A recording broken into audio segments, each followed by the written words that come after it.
you like to talk about the new subwoofers? As audiophile, I'm very interested in that, like 3000s and 4000 series. Sure. What are the specialties and which market are you targeting, and then what is the difference really between the 3000 and 4000? Who wants what? Absolutely. So it's kind of a funny joke. We launched our 16 Ultras, which are our flagship reference, a couple of years ago. Then we did our 4000, which is one step down, and then just at the end of last year we did our 3000s. Now the joke is the 3000s are so good that they're now eating away at our 4000 sales, which is fine with us. Like, we're totally cool with that. But really, what we were trying to go for with the 3000s is to get us close to that ultra level of performance, but in a much more room-friendly cabinet size. So again, getting back to something that will fit in any living space and still provide that level of reference performance that you get with 16 Ultra. All of them have the Bluetooth app control, so that's something we're slowly bringing to all of our subwoofers, the 3000 included. But really, by having the different models with the ported PB4000 and then the PB3000, which is our first ported model with 2 ports on the front, and the sealed, we're trying to relate to people and narrow the delta between those 2 types of subwoofers. It used to be that people thought ported subwoofers are for home theater, sealed subwoofers are for music, and don't mess with that. We're really trying to narrow that gap to make our ported subwoofers much more musical, much more crisp, and transient speed, give you that accuracy without, the port shuffling and some of the things that like the jarring effect that somebody would want in a room shaking explosion. We don't want that in our sound, like when we are playing music. So I used to close my ports if I'm playing any ported subwoofer. So do you think that you need to close ports or mess with ports in your 4000 and 3000, or it's just like good, leave it open the way you like it for movies as well as music, or you alter it? Well, we provide the port plugs, we provide the custom tuning within the app to allow you to seal it, and frankly, I have a PB4000 at my house, and when I'm listening to some certain kinds of music, I like to run it in sealed mode, because you get a little bit, like I said, crisper and tighter speakers and transients, and things that appeal to certain types of music. Now, other kinds of music, I'm doing a live concert Blu-ray, for instance, I like to have a little bit extra of that oomph, so I'll keep the ports open. So it's nice because you can use the app to switch between the custom tunings. It's really no effort to plug the ports. And I think there's really no rule.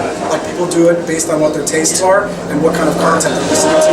But it's not like there's a one-size-fits-all, like this is when you do it, this is when you don't. Right. So, but then you are still making SP versus PB for every model, right?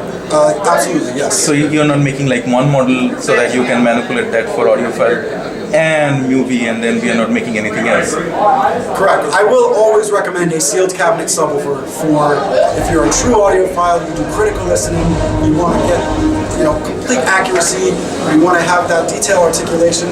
The sealed cabinet subwoofers is just going to do that better. Even ported in sealed mode won't quite get you to that same level. So I would always recommend that rule is something that you should follow if you're trying to integrate a subwoofer into a high-end music system. Go with the sealed model. 99% of the time it's going to have it right. And since what we were talking about just before this interview, that I have always wanted a SB16, but it's so huge that in my small room that I can listen to music, it just doesn't make sense to put that huge of a subwoofer. That was my problem. People who have huge spaces that they can mess around with, they can use those big subwoofers, no problem. But for me, 3000 is very interesting, right?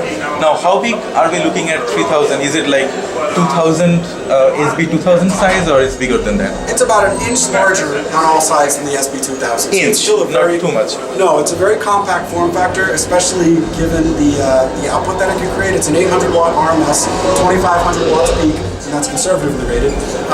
It's got a 13.5-inch driver, so the motor itself, weighs roughly 35, close to 40 pounds, so it's a massive motor within there. We've actually done something cool with the voice coil too. We have what's called a edge-wound, split-wind voice coil. And basically what that means is, a voice coil is essentially copper-clad aluminum wrapped around a former, and that's what creates the magnetics to move the driver. Now what we did is on each end of that former, we wrapped it thicker. So when that subwoofer hits its max excursion levels, it's like impervious to distortion because you have so much extra magnetics at the poles, and also better linearity because there's not as much holding it back while it's moving from peak excursion X max to X max. And it's really been a revelation to some of the people who are first customers. What they've said is like, I'm trying to get this thing to a point where it's distorting and like my ears are giving out before the subwoofer is, and it's like, it sounds better the louder I turn it. Like I keep trying to turn it up so it's like gonna crack and distort or like cut off, and I can't do it. And it just sounds better the louder I turn it up, and the rest of my system quits before the subwoofer does. And that's a lot of that has to do with the voice coil design that we did. So the SB16, it is, if I understand correctly, is like a previous generation of your subwoofer design than when you started designing SB4000s, and then came 3000. It's like new generation, the latest updated technologies. Now, if I'm I'm listening my music in a smaller room, and then I don't have too much space, so I'm resorting to SB3000 versus a SB16. What I'm missing out? Well, in a smaller room, you might not be missing out on that much. And smaller volume, audiophile listening. Right. Really, I mean, the bigger subwoofers, they give you deeper low frequency extension because they have a bigger driver, they can move more air, and greater output. The sound quality from our 3000 to 4000 to 16 Ultra is going to be very, very similar, if not the same. It's just that few extra hertz of low frequency extension that you're giving up, so you can't quite hit like the 17 hertz, 15, that level where it's like you're not even hearing it, you're just sort of feeling a rumble in your legs and in your chest. Like that's kind of what you're giving up. And then output, so like you wouldn't be able to play quite as loud, but all of the qualities, the sound qualities in terms of the refinement and its accuracy, all of those things are going to be equivalent as you go up from model to model. So, I would say in a small room you might not even need the 16 Ultra. Certainly, it's nice to have the reference model and to have the best that we make. But I would say any of our support team, if you called and told them the dimensions of your room and what you're looking at, they try to talk you down from that because it's you're gonna have wasted energy. You're just never going to be able to hit its full performance capabilities. So that's, in general, what I would say in that regard. And then it also gets into the fact of, if you're talking about room layout, a lot of times it's better if you have within a certain budget to go with two smaller subwoofers because you get more even bass response throughout the listening area. One single subwoofer in a big room, you got bass waves that are big long waves. There can be nulls, which are areas where there's sort of a suck out of the bass. By going dual, you have much more density of the sound waves within a room. So especially if you have a large seating area, you're going to just notice perfectly flat, even bass response no matter where you're sitting. And that's something that, again, we try to tell people is like, I have a really big room, this is my budget, what model should I go for?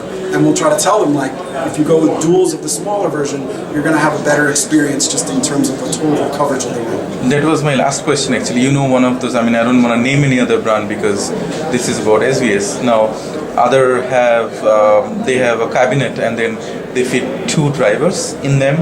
Now, I'm so much a fan of SVS and I've always been. Now, are you guys planning to make one of those like dual 3000s, but less than the price of two 3000s, one cabinet, and then so that this thing is done and then we put it as a center channel speaker and then get done with it? I can't give you all of our secrets now, but I will say we have certainly toyed with the idea of doing a subwoofer with multiple drivers. What I will also say is we're not going to go bigger than the 16 Ultra anytime soon. So that will be our reference subwoofer, the PV16 and the SB16. So if we do a dual subwoofer driver, it won't be bigger than that one. But certainly it's something that we're toying with, and no immediate thing to announce at this point, but certainly we're on to you. Thank you, Nick, and it was very enlightening, and then we'll look forward to more of your products. My pleasure. Thank you for interviewing me. Really appreciate it.